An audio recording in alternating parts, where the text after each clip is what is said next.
welcome back to my channel. Today we're going to be talking about the top 4 majors I would literally never pick in 2025 and what I would pick instead. This is a part 2 to the video I made last time. You guys seem to eat it up in the comments, and there was a lot of back and forth about some of the things I said. Some of y'all were not messing some of the things I said, and we got into it in the comments. I appreciate all you guys for keeping it respectful and for sharing more about your journey, what you guys are doing in college, what you're going to major in, what you decided to switch your major in. And if you ever want to book a call with me, feel free to check my description down below. I've been talking to all of you guys this week. I think I've had like 5 or 6 sessions this week, and I usually only take about 5, so I had to kind of stretch myself with a 6th person. But like I said, I'm here for you all, so let's keep this thing going. As of 2025, we've had over 600,000 layoffs since this year has started alone. Imagine that, 600,000 people. That's the size of some of your small towns that you guys are from. So just keep that in perspective. The whole point of this video is to make sure that students and young people are keeping their options as open as possible and that they are picking things that make sense for them, right? Your parents spent a lot of money sending you guys to college. I'm sure there's parents watching this video too, because I've met some of you guys. You guys are spending a lot of money sending your kids to college. So the last thing we want is for you to drop $100,000 over the span of 4 years for your students to go to school, and then they come out and it's crickets. In August alone, we saw a striking number of 85,000 announcements that jobs are going to be cut. And that is literally the highest amount we've seen in a single month since COVID-19 pandemic. Furthermore, there's an overstock of people going to school to study things like computer science, engineering, software development, and information sciences, right? We've seen a 40% jump in the number of people graduating with those degrees in the last 5 years alone, right? I'm sharing some of these statistics so that you have an understanding of the world we're living in, right? When I say in 2025, I'm not taking that lightly. I'm being dead serious, right? In 2025, these are majors I would never pick. When we look at numbers like that, all that means is that anyone that's trying to break into tech, trying to break into engineering, trying to break into finance, trying to break into oil and gas, all these different types of industries, all it means is that you will have to work that much harder to stand out from your peers, right? Because if there's 600,000 students every single year majoring in these fields, these employers, it's an employer's game, right? So let's get into the majors. Enough talking, enough yapping. Let's get into it. In this video, I'm gonna be going over 4 majors I would never pick.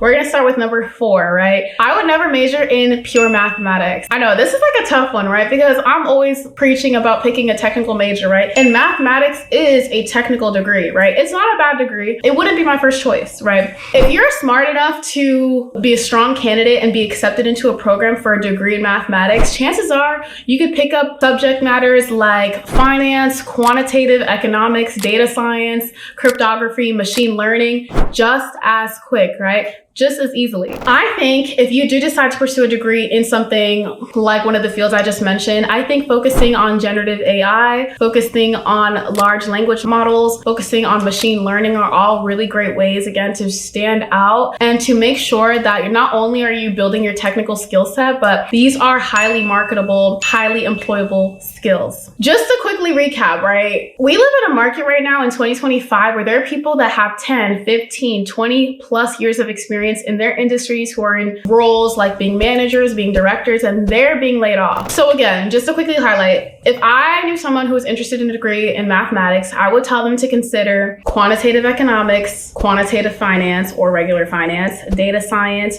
machine learning, applied math, and some type of AI focus in their degree plan. Major number 4, we have criminology or criminal justice. Okay, I feel like this is one that's like a little bit slept on, but I still meet people here and there that are interested in the field. Criminal justice is a major I simply just would not recommend. I wouldn't recommend it in 2020, and I'm definitely not going to recommend it in 2025. I feel like there's so many better alternatives, and the first alternative that comes to my mind is a degree in cybersecurity, right? If you're interested in criminal justice, chances are you're interested in, some kind of like work surrounded by ethics, surrounded by, stopping the bad guys. And I feel like that's exactly what happens in the cybersecurity world, right? You could become an ethical hacker. You could kind of work on the defense side. You could work in threat. You can work in SOC. You can work in Mystic. You can work in Ghost. These are all different like teams or key branches of like a cybersecurity corporate space, I guess. If you're familiar with the industry, you would know. I personally work in cybersecurity, so I'm a little bit biased, but I'm gonna shout out my industry. Criminal justice majors typically lead to low paying and super high stress jobs, right? Not only are these jobs, they're low paying, they're stressful, they're in the public sector, you're in the public eye.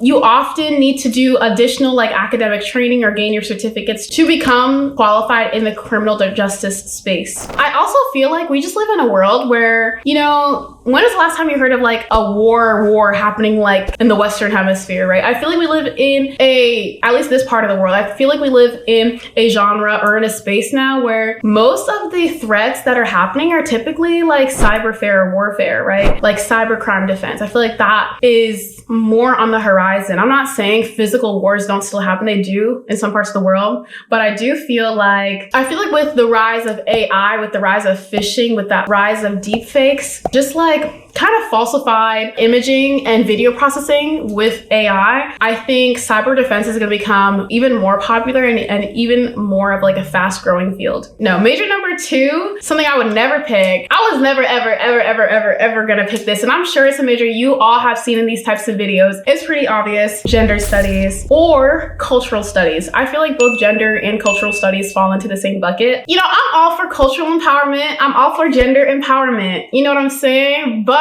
don't kill me. Let me hold your hand when I say this. Unless you're going to get a PhD, just drop it. Unless you're going to get a PhD, just drop it. You're going to be in school forever. And that's the path for some people. It's not a bad option. It's a great option. But again, unless you see yourself committing the next 10 years of your life, unless you see yourself writing a dissertation or being a thought leader in the field, this is like one of the least empowering degrees, right? It's empowering in the name, but in terms of like the payout, the ROI, it's not always the highest, you know, rewarded degree program. If anything, it's kind of like laughed at. Like I feel like people clown people who study, you know, these fields more than people who don't even go to college. Like it's that bad. According to the Census Bureau, people who major in these kind of interdisciplinary studies typically make under $40,000 a year.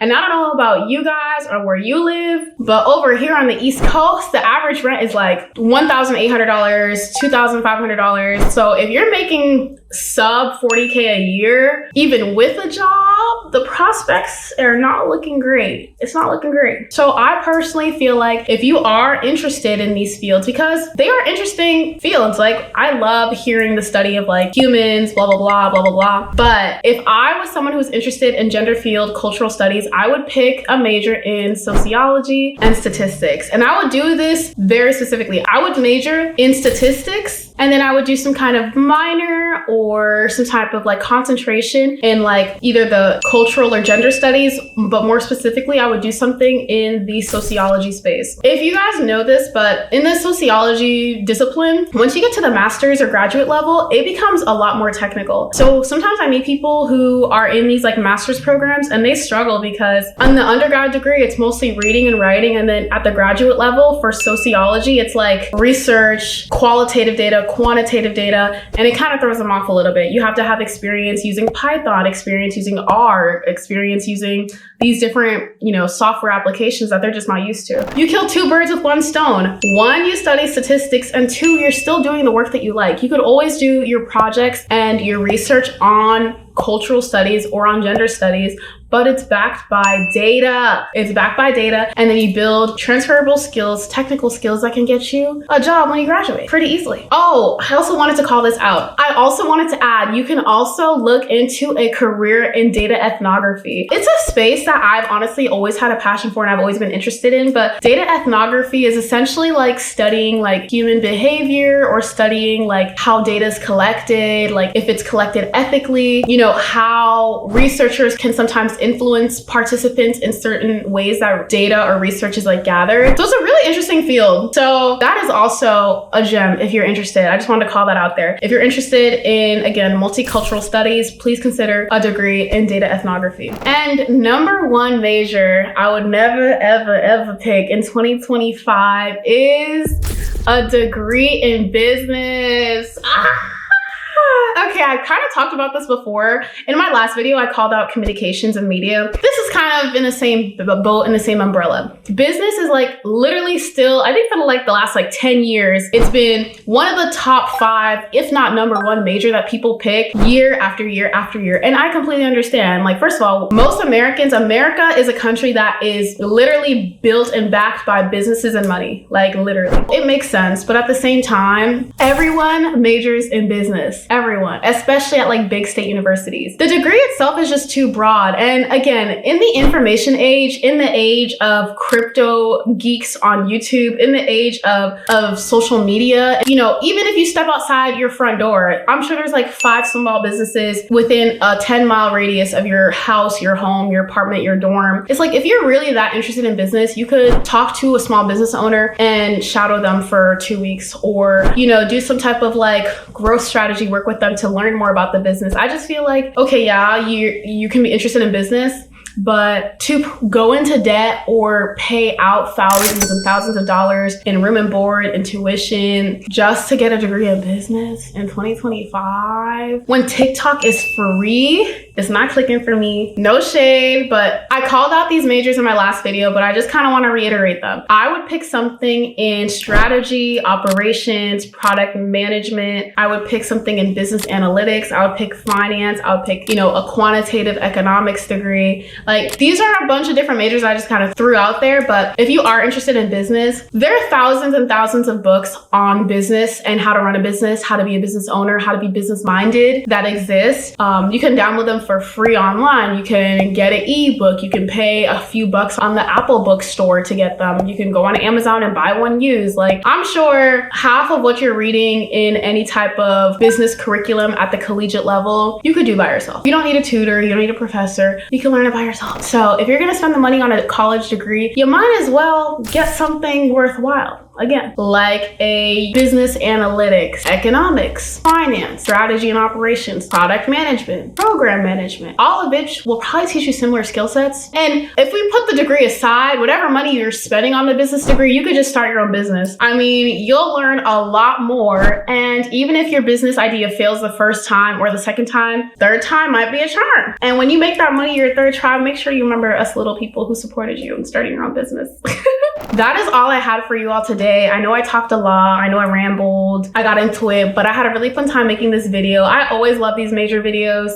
They're honestly kind of hard to make because you do a lot of research, but they're really fun and rewarding. And again, I love hearing what you all have to say in the comments, because sometimes y'all be eating me up and I be having to be like, listen, if you can back it up by data, prove me wrong. Please prove me wrong. Like, I'm ready. I'm ready to be the student and y'all could be the teacher. In any case, please make sure to subscribe to my channel. We are a new channel. We are up and coming. We are growing. I think I almost am at 500 subscribers. So please show some love. Subscribe to my channel. Leave a comment. Leave a like. Let me know what you're going to major in. Let me know if you agreed with anything I said. Let me know if you disagreed. And yeah, if you ever have any questions or want to talk to me one-on-one, I have my link down below. I also am pretty responsive on Instagram, so you can always send me a DM. You can always comment. I comment back on most of your comments. I'm still working through the comments in the last video, but I plan to get up to date by the end of this week. Okay, y'all have a good one. Bye.